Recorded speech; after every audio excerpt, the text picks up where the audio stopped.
Әдеттегідей, сенбі күнгі кездесуімізді бастайық. Армысыздар, бармысыздар, көңілі патша көрермен. Бүгінгі бағдарламада ертеден бергі өдеміз бойынша ескі сөзді айтылып қалу ықтимал. Ескі сөзді естисіздер деген үмітім бар. Бәлкім кім білсін, сес сөзді болу ықтимал. Бір данышпан өмірдің өзі театр, біз соның актеріміз депті. Ара жігін ажырататын қонағымыз актер, режиссер, театр қайраткері, профессор, Қазақстанның халық әртісі, Тарлан тәуелсіз платина сыйлығының лауреаты, Парасат барыс ордендерінің егері Есмұхан Несіпбайұлы Бабаев. Хан Талапай. Ой Талапай, жоғаршыңыз. Ассалаумағалейкум. Ойымды жоғалтып алмас үшін бұл туралы мен көп ойландым. Сондықтан біздің қағазға түскен сұрағымның жалғасын оқығым келеді. Ой түйін деп қойыппын. Абайдың театрдағы бейнесін қалыптастыра алмай отырмыз ау деген қауіп бар. Әр ұрпаққа өз абайын көрсетуге деген ұмтылыс түптің түбінде түсініксіз абай образын қалыптастыруға әкеліп қалмай ма? Мысалы, ресейлік оппозиционер Навальныйдың Мәскеудегі абай ескерткішін есіңізде бар ма? Непонятный қазақ деді. Деп баға бергендігін құлағымызбен естіп ештеңе демей қалды өзіміз. Немесе Қытай халқы өз Конфуцийдің бейнесін неше түрлі құбылтып сахналайды. Сол кейіпке бізде кіріп кетпейміз ба деген сұрақ қой, жаңағы алдыңғы сұраққа. Бізде соған апара жатқан жоқ па? Белгісіз, белгілі бір мәселелер біз нағыз абайдан айырылып қалмаймыз ба деген сұрақ қой. Менің сұрақ менің ойымша. Меніңше сұрағыңыз өте орынды және үлкен ойланатын сұрақ. Енді абайды сахнаға шығару үшін де оған бір правасы болу керек қой. Мәселе мен осында ғой. Бір адамның бойында бір үлкен парыз, қарыздардың әкесі, өмір бақи өтелмейтін қарыздар. Соның маңына барған шығармыз енді, мүмкін. Абай әлемі деген меніңше ол тұңғиық түсінік. Енді қазір қараңыз, биылғы жылдар қазір біздің театрда 6-7 пьеса жатыр. Абай туралы. Жұрттың бәрі енді жазбасаққа қақшық жазсын енді. Оның да мүмкін Және бүгін сондай ауруы шығар. Және бүгін сондай 175 деген сұраныс бар. Бірақ сіз айтқан қауіп бар.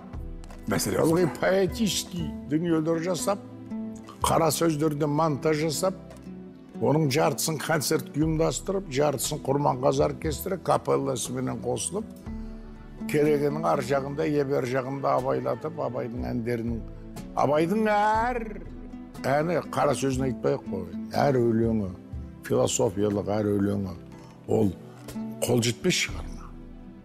Ол ел тағдыры, ол адам тағдыры, ол болмыс тағдыры, ол әттеген ай тағдыры. Қалай көріп біткені сосын бәрін деген ойда жүреміз. Қазір енді осының бәрін ұйымдастырып, қиыстырып қоятын, бұл енді бізде үлкен комитеттер ашылды ғой. Сол тойдың бәрі ертең бір таудың басына барып, атқа шауып, киіз үйді баяғыда біз 125 жылдығында мен болған қазақпын, бақыттымын. Сол кезде режиссурасын басқардым мен. Сол 125 жылдықтың. Сонда Құдай 200-ден астам үй төгілді. Париждан да келді, дүние әлемінен келді. Совет үкіметінен келді. Жиналысқа айналды да тарап кеттік.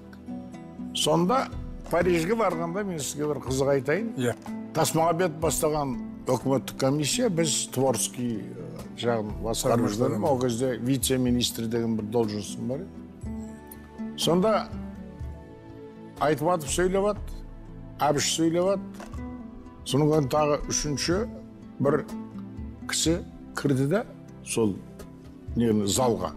Кішкентай сүмкісі бар. Жай қарапайым, орысша судай сөйлейім деді да, Абай туралы жағы екі докладты естіп алып, ол сөйледі. Абай реформатор. Жер реформасын Абай жасаған.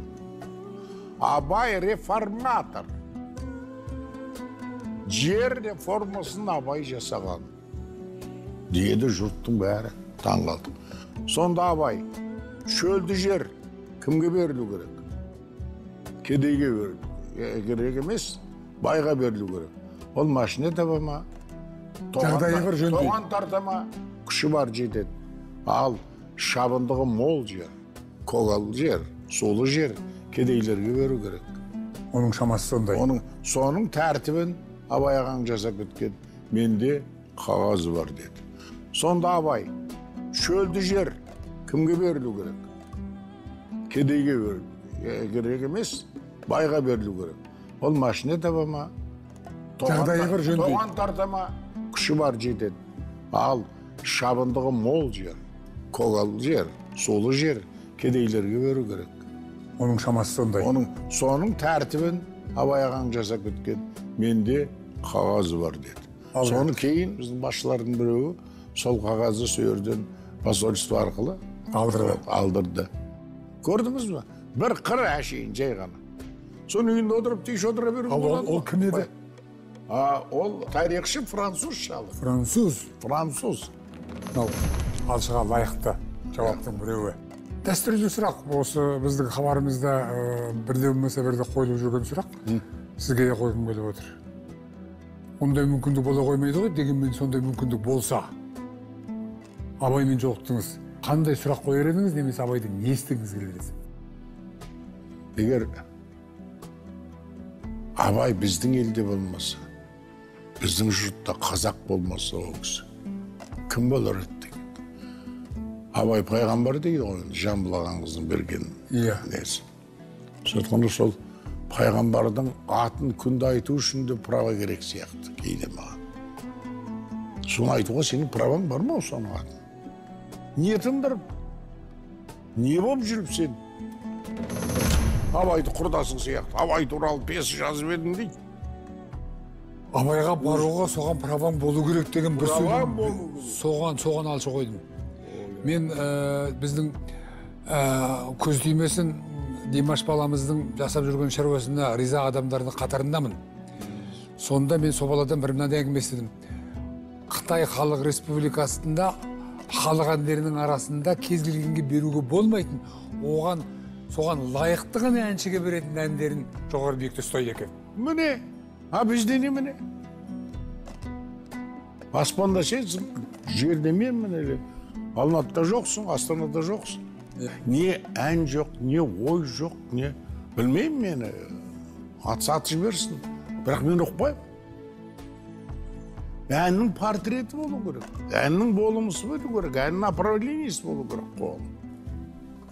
Енді бір нәрсеге меңзеп, анау қыз тұрады, мен саған ғашық едім десе, кетсе болшы тезірек.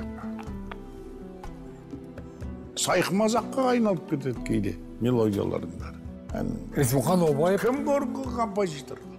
Иә, Есімхан Обаев үлгі тұтатын тұлға бар ма? Бар. Өзіңіз айтып отқан Абай. Содан бері қандай санай беріңіз. Түгел бәрі. Әуезі бар, енді оны қаз айтып отсам. Ұзақ тізімге түсіп, біреуінен болса біреуінен жаңалық қаласыз. Сәбит Мұқановты 5-5-сін қойған адам. Сонда Сәбенің көзінің тірісінде мен Ботагөзді қойған адаммын, Қашқар қызын қойған, сондай жын ғой. Сонда сол бір күні бір сдачада сөйлеп тұрмын мен. Агет Мұқан